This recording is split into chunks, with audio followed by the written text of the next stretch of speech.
Welcome back to the channel. My name is Mike, and in this video I'm just going to talk to you about 30 Pokemon cards with moons in the background. I like cards with moons in them just because I like that aesthetic. I like the nighttime kind of horror adjacent aesthetic. So in this video I'm going to talk to you about 30 Pokemon cards with moons in the background, and I'm also going to give you a couple of honorable mentions. Okay, I have 3 honorable mentions, and my first one is this Umbreon VMAX. Everybody knows this card. I'm not going to talk about any of these cards for too long. Moving on. Next up is this Umbreon V from EV Heroes. A lot of people already know about this card, but I'm throwing it on the list.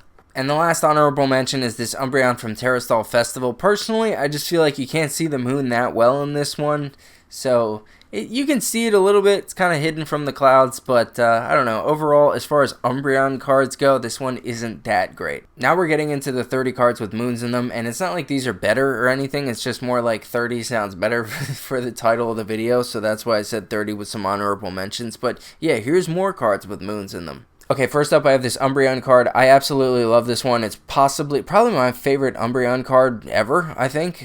So just putting that out there. I think this is fantastic, and I think that this is the first Umbreon card ever. Correct me if I'm wrong in the comments. I'm sure somebody will, but yeah, I think this is the first Umbreon card. Next up I have this Venomoth from 151, and 151 has a lot of cards with moons in them, so you might see more on this list. But yeah, this Venomoth, I thought it looked really great. And if you want a more intense Venomoth, this is a more up-close version with these super buggy eyes. This is a GX card from Night Unison. Looks pretty good. I like it. Next up, I might butcher this pronunciation, but Yveltal GX. This is from Forbidden Light. I have this very simple artwork of Zubat from Split Earth. Next up, I have this Zubat from Rocket Gang. And by the way, my last Rocket Gang card got lost in the mail, so I had to buy another one. But yeah, hopefully that's coming, and then I finally will complete my first ever Pokemon set. Very exciting, and that set is Rocket Gang. But this Zubat from Rocket Gang, I like it. And it's not the last Zubat you're going to see on this list. We have this other Zubat. This artwork is very interesting, very unique. It's very crude, but I like this one as well. This is from Night Wanderer. Next up, I have this Umbreon card. I really like this artwork, the size of the moon, the windy grass. You really get a feel for this night, and I don't know. I like it a lot. Next up, I have another Umbreon. This one has like this kind of, I don't know why this one reminds me of like Assassin's Creed or Spain or something. That's probably silly. That's probably goofy, but something about it does. It's got this really warm moon, and I like it. Next up, I have this Thievul. This is from V-Star Universe, one of the arguably strongest sets in recent Pokemon Japanese history. I feel like it's super, super good in my opinion. And yeah, it looks dope. I love the fact that it's walking across the branch, and the moon is, again, just absolutely massive. It would be cool to see one with an Umbreon just sitting on a branch or something. I don't know if that Pokemon tends to do that, if it tends to climb trees in the show. I'm just recently watching the show, starting from season 1, so should be fun. But yeah, I think that this card looks awesome, and I just love the moon and the tree and that whole vibe. So next up, I got this Sneasel. Pretty standard, pretty okay. It had a moon in it, so I wanted to quick add it to the list. Next up, I have this Ninetales. Here's another Ninetales card. This one has a very strong use of complementary colors. There's the yellow and the blue, and it really just punches. So this one's very interesting. I feel like this is a very unique art style, another acquired taste kind of artwork. It might not be for everybody because it's so unique, but I enjoy it, so I wanted to throw it on the list. Murkrow, this card looks very interesting. Again, another very unique art style. This looks like, if I'm correct, stippling. It looks like there's a lot of very fine dots. I could be wrong in that, but either way, very unique art style for sure. Ooh, this card is one of my favorites on the list. Might be my favorite on the list. It's hard to say. It might not be my favorite, but it's way up there. This thing is fantastic, absolutely beautiful, and the prices are going up if you care about that side of the hobby, but man, this card was beautiful. As soon as I saw those like Asian style waves, I fell in love. And then I saw the moon later on, and I just, so nice. Such a good looking artwork, and I think it's one of the nicest cards to come out recently. You can quote me on that. I don't care. I love this artwork. Next up, I have this Jirachi. This card is just a cute little card of Jirachi where the moon really pops, and there's a little bit of light coming off. Looks like almost a little bit of Aurora Borealis around it, but it's a decent looking card. Next up, I'm switching up a little bit. This one I'm actually on Pokecollector, but this is an Infernape. This is another one with the tree and the moon behind it, and yeah. Next up is this Hisuian Zoroark V. I think that this card looks awesome. I'm digging like some of these purple backgrounds with the yellow moons. I feel like this yellow moon really just shoots off the background, but either way, really like this card, even though I'm not really familiar with this Pokemon. Hawlucha, and for some reason saying this and reading this name of the Pokemon made me feel like I want to make horchata. I have a bunch of the ingredients to make it, and I haven't made it in a long time because it's very fatty and filled with sugar, but either way, it's so good. I should just keep talking about Pokemon cards. Anyway, this Crimson Haze card, another card with the moon in the background, another card where there are very strong uses of complementary colors. That yellow really shoots off of that blue in the background, so yeah, Hawlucha. Next up is this Haunter. Now this Haunter is questionable because you can barely even make out the moon in this. You can see the brightness coming through the clouds, so you know it's there, but I don't even know if you can really see the moon in this one. So this one is riding that line of just barely making the list, but I just want to say it right now.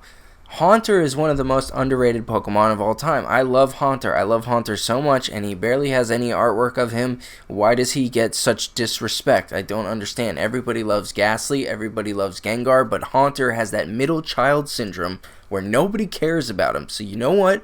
Although you can't really see the moon on this card, you know it's there from the light in the clouds, and I'm putting him on the list because Haunter has been one of my favorite Pokemon since I was a kid. And yes, that's probably because he was funny and cool and also happened to be very easy to draw, so I tend to draw him a lot. But that whole evolution deserves respect. I love that whole evolution, and Haunter, my boy, constantly gets pooped on. Next up, we got this Golbat. This one looks wild and wacky. I like this artwork a lot, actually. It's got that kind of like Asian aesthetic with the clouds. I feel like the little bit of swirls in those purple clouds poofing out really add something to it. I don't know. It's got this warped, it's angled too. It's weird. It's kind of distorted, and it looks like it's almost like a watercolor style or something. It looks like it's watercolored actually, but yeah, I like it. I like it a lot. Next up, I have this Geodude. This is another 151 card. This one has a moon in the background that really, again, pops off the background. We don't get that yellow with the colors, but the brightness and the darkness do a good job of giving us that contrast either way. So, yeah, I think that this is a good-looking Geodude card. You see, got that little highlight from the moon going across him. He's got that rim lighting going on, so I think it looks pretty good. And, of course, I like the wide-angle perspective. I like the fact that his fingers kind of come towards the camera a little bit. Looks good. Next up, I have this Ghastly E-Reader card. Ghastly's one of my favorite Pokemon of all time. The whole evolution is fantastic. I love all three of them, but Ghastly and Haunter were some that I used to draw all the time just because they were way easier to draw than other Pokemon. So I have a soft spot in my heart for those two especially, and this Ghastly card, very unique artwork. It has this like 2D kind of style to it. It's this crude kind of drawing. I don't know what you'd describe it as. Maybe it's done with colored pencil. Let me know what you think this is done with. I feel like colored pencil, but it's got this kind of like a 2D look. I don't know why the house in the background reminds me of South Park, but yeah, it's got a moon in the background and it's a Ghastly, so you know it is going on this list. Next up, I have this Ghastly. This is the one that people are talking about a lot. This is a very popular full art that's going around right now, and there is a moon tucked away in the background. This Ghastly card, very clean, very basic, but it's got a big old moon in the background, so I had to throw it on the list. And next up, I have this Dragonair card, and this is another 151 card. I'm telling you, the 151 set is just filled with moons, and I don't know. It's like they were like, what's that? People love moons? Alright, let's just throw them in the set. And let me know, leave a comment if you want me to make a golden hour Pokemon cards. If you want me to make this same type of video, but do it with like sunrise and sunset cards, let me know. And possibly my favorite moon card that I have on this list. It's hard to pick. It is really hard to pick. But something about this card, I really love it. I didn't know about this vintage card. I feel like it's competitively priced, so I bought one for myself because I just really like it and I wanted to add it to the collection. And who knows, I might start a collection of just moon cards. I'm not sure. But yeah, this card looks awesome. It looks so cool. It's a dark Pokemon with a moon in the background. It looks awesome. I have another Crobat card. This one is from Dark Phantasma. This one has a silhouette in the background. I think it looks pretty cool. Ceruledge. This Pokemon I am not familiar with at all, but he looks very aggressive. This one almost looks like some kind of Yu-Gi-Oh character or something. Very, very anime, very aggressive, but it's got a moon in the background. I really like that. I really think it looks pretty Pretty cool. And it's a psychic Pokemon. I just realized it's a psychic Pokemon now. That's pretty sick. This Pokemon looks pretty badass, dude. He's got 2 swords for hands. That's like as cool. How do you get cooler than that? And last but certainly not least, I have Boss's Orders. And some people might be like, oh, Boss's Orders, that's kind of a boring card to finish off on. But hey, I wanted to throw it on the list. I like the artwork. I think the purple looks good. I don't know. I think it looks cool. So that's it. That's my list. Let me know what are your favorite cards on this list. And also let me know what are some cards that I missed. I don't know what it is. A moon in the background of a Pokemon card just makes me happy. It doesn't take a lot to make me happy. Just put a moon on there and I'm good. Or like, click subscribe or click like. It doesn't take a lot. Doesn't take a lot, but I appreciate you. Thank you so much for making it all the way to the end of the video, and I love you. Hope you enjoy the rest of your day.